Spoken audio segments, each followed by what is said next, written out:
Two families divided by a fence and a monster legal battle over it. A retaining wall built by the Halls and signed off by council is costing them dearly. They could lose their home. How much do you hate this fence? It makes me ill standing here. It's $163,000 for a fence. That's a joke. Why did you take them to court over the fence? Because it's not constructed correctly. The emotional toll that it's taken on us over the last couple of years has been tremendous. When Jay and Kirsty Hall built their home in Sydney's northwest in 2018, it was a dream come true.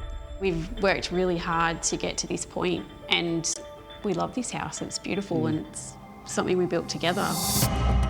But a retaining wall Jay put in between their house and their neighbours has devastated them. The fence initially was constructed with a retaining wall attached to 1 metre high, and that retaining wall essentially was on a verbal agreement with the neighbours. We were on good terms at that point.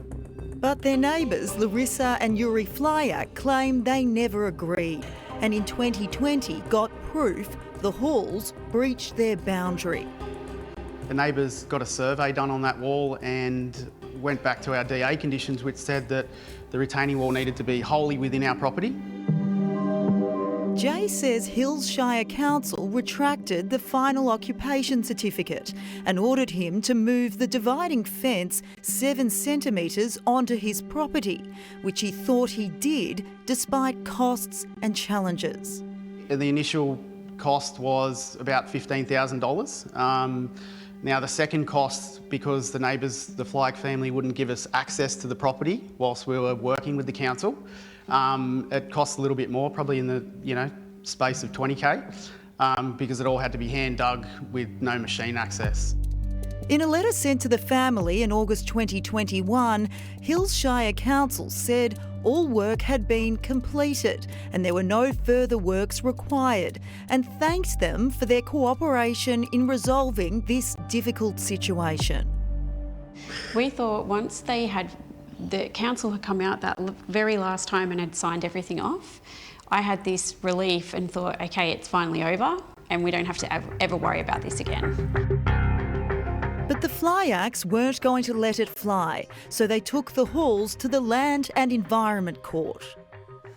Hello, I'm Hannah from A Current Affair. How are you? Not too bad. We're just speaking to your neighbours about the dispute over the fence. We'd just like to hear your side of the story. You can talk to our lawyer. Do you think it's a bit extreme to take them to court? Because they tried to fix it. They fixed already twice.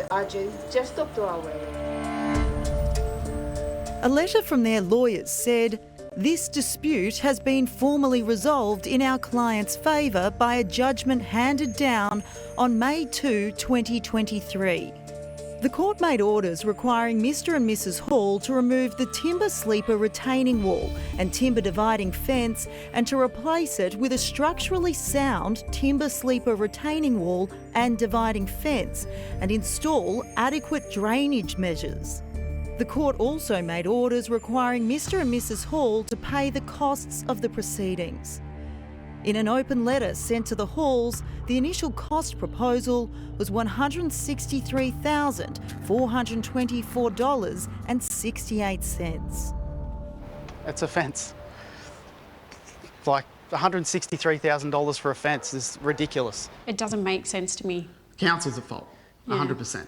Like, we're relying on them to be our certifier. We pay the fees. The Hills Shire Council's sitting on the fence in regards to this one, saying it had no role in the construction of the retaining wall and no reason to believe Jay didn't comply with the approved plans.